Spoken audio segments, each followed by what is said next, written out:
Cameroun enquête sur un pillage d'État. Le Cameroun est un pays béni de la nature, un pays qui devrait être prospère, qui a tout pour réussir. Chaque année, ce sont des centaines de milliards de francs CFA qui disparaissent, volés au peuple. En 2021, le Cameroun déclare avoir exporté 4 kg d'or vers les Émirats arabes unis. Mais selon les douanes émiraties, ce sont 10,6 tonnes d'or qui ont été reçues depuis le Cameroun.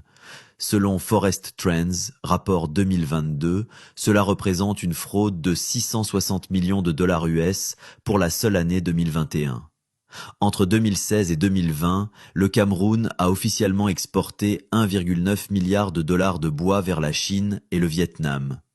Mais ces pays ont déclaré en avoir reçu pour 2,32 milliards, soit un écart de 422 millions de dollars volatilisés. Et ce n'est pas fini.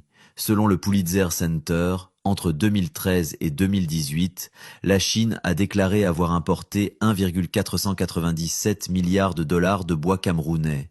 Mais le Cameroun, lui, n'a enregistré que 693 millions, soit un écart de 804 millions.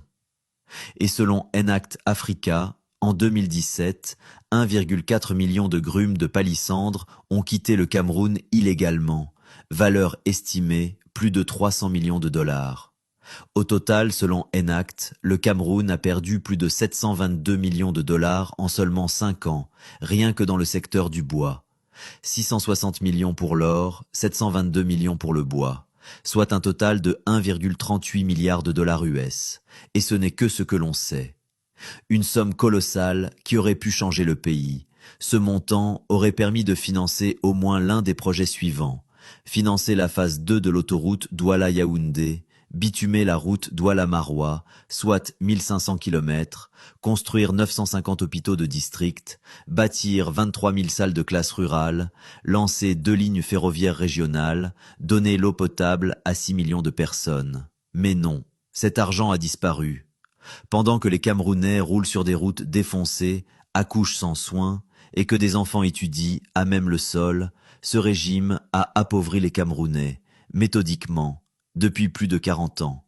Il ne s'agit pas d'erreurs de gestion, mais d'un chaos organisé, d'un système bâti sur la prédation, le détournement et le mépris du peuple. À la veille de l'élection présidentielle de 2025, chaque Camerounais devrait se poser une question simple. Pouvons-nous encore leur faire confiance ?